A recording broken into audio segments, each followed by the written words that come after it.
is Robert Morgan, and we're continuing with the history of the Coptic Church and the Coptic people of Egypt. We're starting the beginning of the 7th century, where the geopolitical stage of Egypt was controlled still by the Roman Empire under Emperor Phocas, that ruled from between 602 to 610 AD.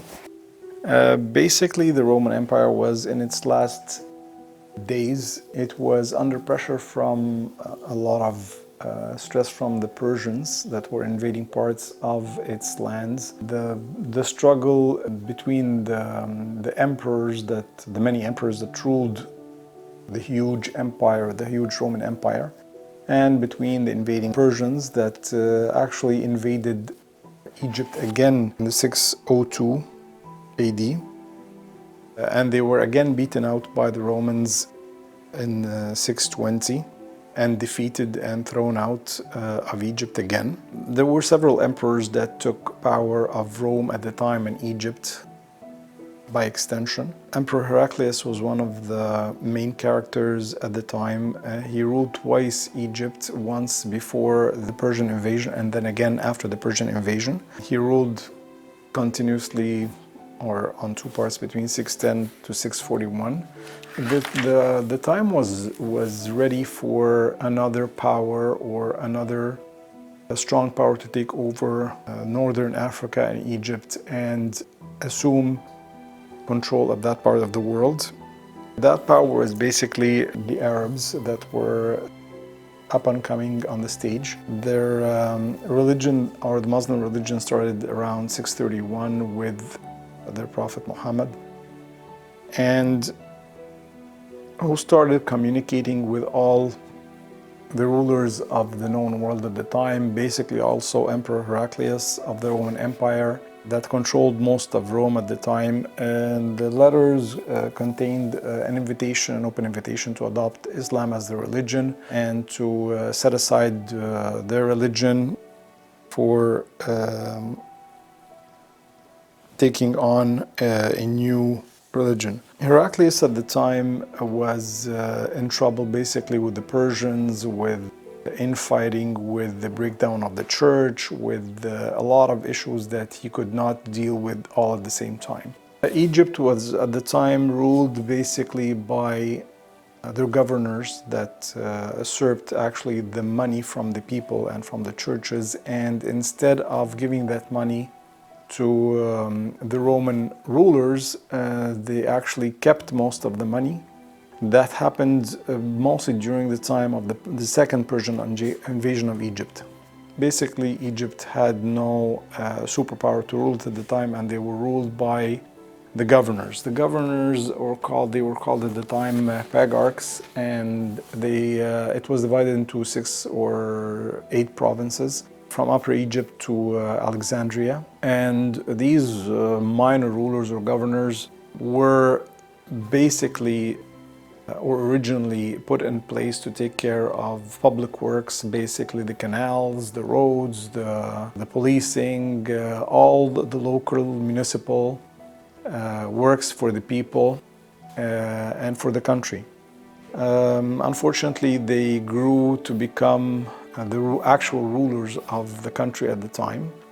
Egypt had a few of these pagarchs or governors that ruled the country under the guise that they would collect the taxes and send them to Rome. But due to the Persian invasion and interruption in the power, they became too comfortable in their jobs and took the money to themselves and became, of course, very rich. They paid the workers and they kept the tax money to themselves. And this situation continued for some time. Now, popes at the time, actually there were 2 popes for Egypt, the Byzantine Pope and the Coptic Pope. The Coptic Pope was Pope Anastasius, the 36th Pope of Alexandria, who ruled between 605 to 616, and the Byzantine Pope at the time that followed the Roman Emperor. There was no affiliation or no loyalty between the Greeks or the Greek population and the Coptic Pope, and the same and vice versa between the Coptic population and the Byzantine Pope. Each followed their own Pope. The Arab threat began around the 631 to 639, where they actually invaded Egypt. It started by letters and invitations to adopt Islam and forego Christianity, and this went to all the rulers that were around Arabia and continued with actual invasion. It occurred as follows. At the time, these patriarchs, or the one that was really that everybody knew about, was called Cyrus. The name Patriarch was not known to the Arabs. He was called Al-Muqawqas, or this was actually not a name, a real name, but was a title, but was adopted by so many historians that became the name of the ruler of Egypt at the time. It's a misnomer, and it just held on in history, and everybody transferred it. Cyrus was actually one of these patriarchs, and he was actually at the time made the Byzantine Pope of Alexandria at the time, under Emperor Heraclius. He started communicating with the prophets of Islam, and he sent them actually as a gift to girls and some other gifts after he received his letter. Maria the Copt and her sister Cyrene were these two girls that he sent. He married, the Prophet Muhammad married Maria the Copt, and had his first son that died at the age of 8 years old. This is a story, it's well known. He also sent him a steed, which is a horse, and some other gifts. And all this is documented and was well known to everybody in the history books.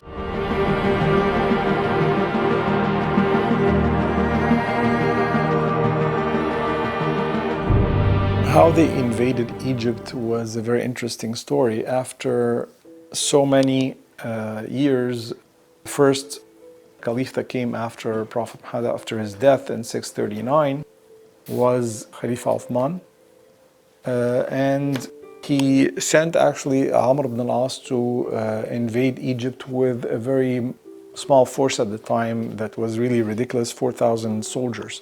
He was supposed to enter Egypt from its eastern border, which was Rafah at the time. He crossed Sinai, going into Rafah, and this was the easternmost border of Egypt. At the start of 639, the Arab invasion of Egypt actually was a formulated plan. Amr ibn al-As, a humble force of about 4,000 men, made their way to Egypt. They knew that there was a very humble force to start to breach Egypt, which was a very strong nation and a very strong country at the time.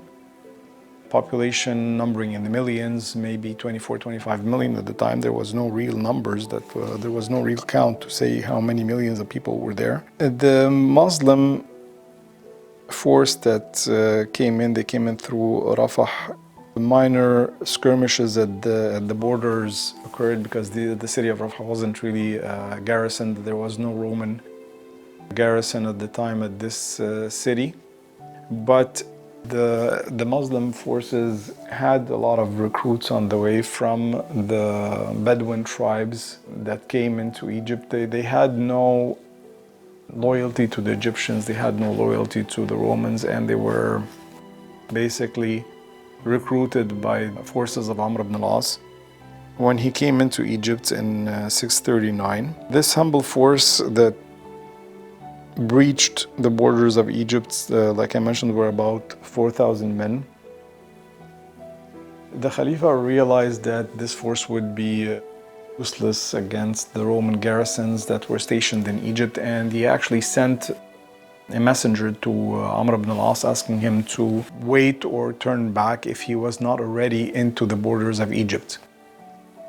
When Amr saw the messenger coming towards him, he knew that what was in the letter was an order from his Khalifa to stop the invasion. And he actually did not take the message until he had crossed over into the land of Egypt in Rafah, and then he accepted the message. When he opened the message, he read that what it meant was, if you were not already into Egypt, you better turn back or stop your invasion. but he was already into the land of Egypt, and he took it as a good omen. And when he asked his soldiers, they were very elated that they had already crossed into the borders of Egypt, and they continued their invasion. Next, he went on to Pelusium and then Bilbis. Very interesting incident happened that actually the daughter of Cyrus, the Byzantine Pope and governor of the most important part of Egypt, his daughter was getting married to the son of Heraclius, the emperor at the time. And she was traveling through Pelusium to catch up with her groom at the time. His name was Constantius. And she had a lot of gifts. He sent him a lot of gifts from her father to Heraclius at the time. And she was traveling with a big number of cavalry, about 2,000 horsemen with her. This is when the siege of Bilbis happened, and Amr ibn al-As cordoned off the city and was on the borders of the city to take over Bilbis. Actually, his daughter Armanusa put up a very good fight with the help of the local population and the cavalry that was with her. She resisted for a long time, actually a few months, the invasion of Amr ibn al-As, but at the end they fell into the hands of Amr ibn al-As with all the gifts and everything that he had sent the emperor, only to appease him and to make sure that he doesn't turn against him and take away his position. That is of Cyrus, the governor.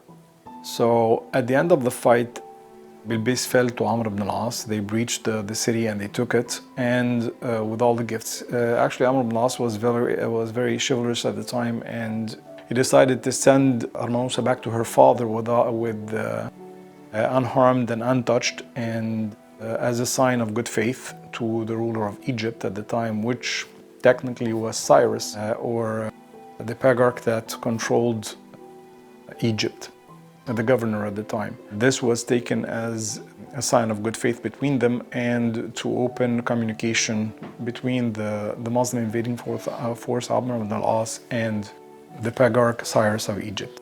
And we will close at this incident and we'll continue next time. Thank you.